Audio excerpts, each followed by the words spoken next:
Thimbleweed, distracted by a particularly fluffy cloud, mumbled something that sounded vaguely like the oath, but included the words pancakes and somersault. The crowd cheered anyway, because free turnip soup was being served afterward.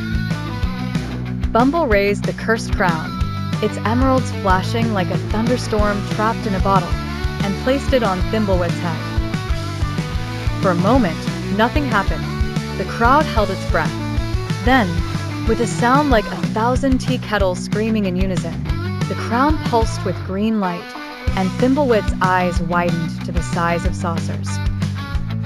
"Oh, bother," he said, just before a gust of wind erupted from nowhere, scattering turnips, toppling the stage, and sending Brother Bumble's robes flapping over his head. The curse, it turned out, was real. The Crown of Clatterbang did indeed grant its wearer the power to command the winds, but only the most chaotic, uncontrollable gales.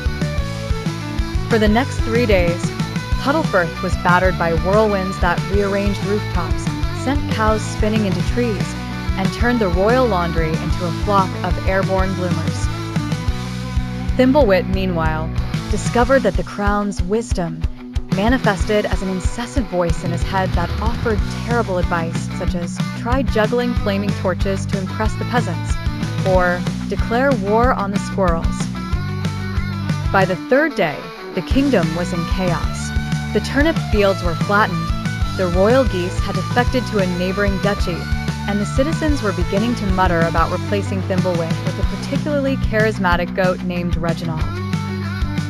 Desperate, Thimbleweed summoned his council, which consisted of Lady Gwendolen, Sir Percival Plodfoot, a knight whose armor was held together with twine, and Mirtha the Magnificent, the court wizard who was less magnificent than her name suggested, given her tendency to turn teacups into tadpoles by accident.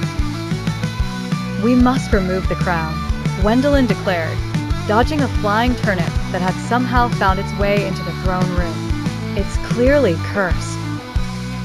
"But it won't come off," Thimbleweed wailed, tugging at the crown, which clung to his head like a particularly stubborn barnacle.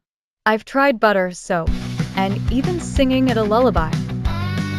Mirtha, who was attempting to reverse a spell that had turned her beard into a swarm of fireflies, squinted at the crown.